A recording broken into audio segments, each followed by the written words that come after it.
Even for giant rivers like the Amazon, the journey to the sea is not always smooth or uninterrupted.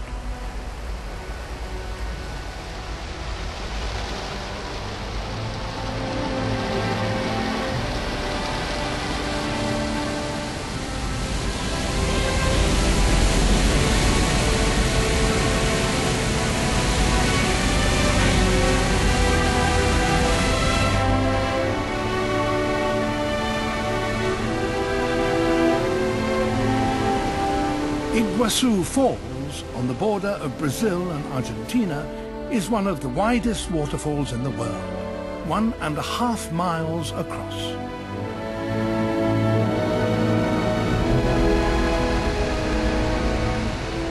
In flood, 13 million litres of water spill over every second.